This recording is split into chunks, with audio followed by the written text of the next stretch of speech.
Imou est Lucifer. Dans le chapitre 1179, Imou se révèle enfin. Peau bronzée comme un lunarien, cheveux blancs longs, et surtout des ailes, une queue de démon, et de longues cornes courbées en forme de S. Son nom complet, Saint Nerona Imou, roi du monde, l'un des 20 fondateurs du gouvernement mondial. Et sa capacité? Elle s'appelle littéralement Akuma no Mi, le fruit du démon.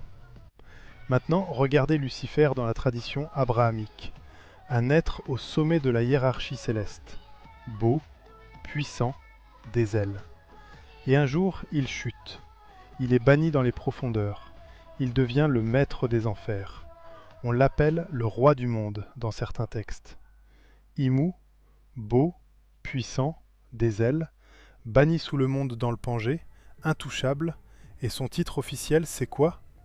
Roi du monde.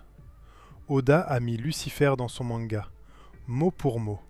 Un lunarien, une race de dieux ailés qui vivait au sommet du monde. L'un d'eux trahit les siens. Il aide à détruire le royaume antique, rejoint les humains, fonde le gouvernement mondial. En échange, on lui donne le trône, le monde entier. Mais quelque chose lui est arraché, ses ailes. Parce que regardez bien le design d'Imou. Il a des ailes, mais elles sont sombres, tordues, en lambeaux. Ce ne sont plus les ailes d'un dieu, ce sont les ailes d'un déchu. Le démon le plus puissant ayant corrompu le monde au fil des années.